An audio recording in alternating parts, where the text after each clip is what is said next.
ये मेरे दोस्त कर मोहब्बत का बाद में जो ये दिल पहले कर लो यकीन कि वो सितमगरी कहीं पे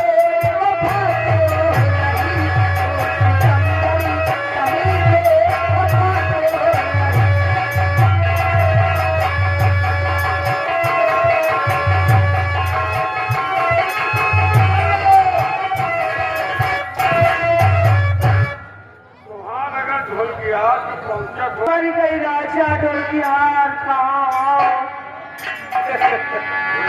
मौसी आई हूँ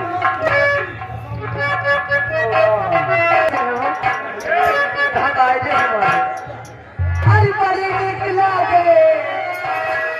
कि बड़ी कहाँ है अरे बड़ी निकला गए ढोल के हार पे बहनी बड़ी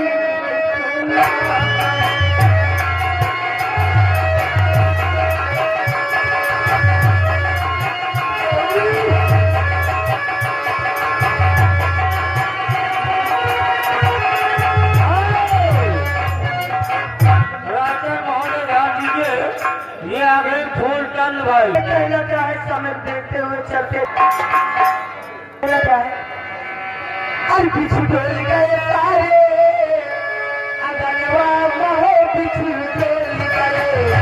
पीछू डोल गए सारे अगनवा महो पीछू डोल गए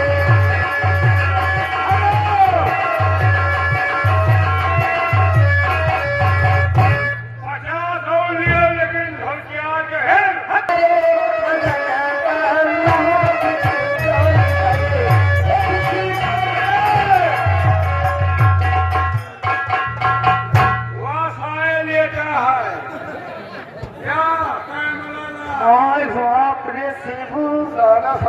बताओ घर से साना वाला साजा नहीं देता हूँ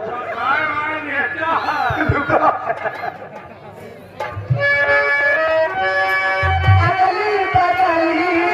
सबके मारती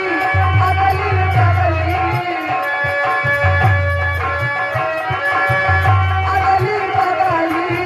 सबके मारती अगली बगली तुम्हें समझ में नहीं होता आवाज होते तुम्हें समझ में ना आई करिए तो है नहीं है बहनी महतारी गरिया में था अब शुरू है कहा बहनी माता थोड़ा हुआ तो वही हिसाब में हुआ देगी हेलो ये आ गए लाडो पटेल डीजे जो कि इसी ग्राम सभा कोठिया ये उनकी तरफ से 20 रुपए का पुरस्कार भैया हमारे भोजपुरी गाना सुना चाहते सुना चाहते सबके मार की अगली बगली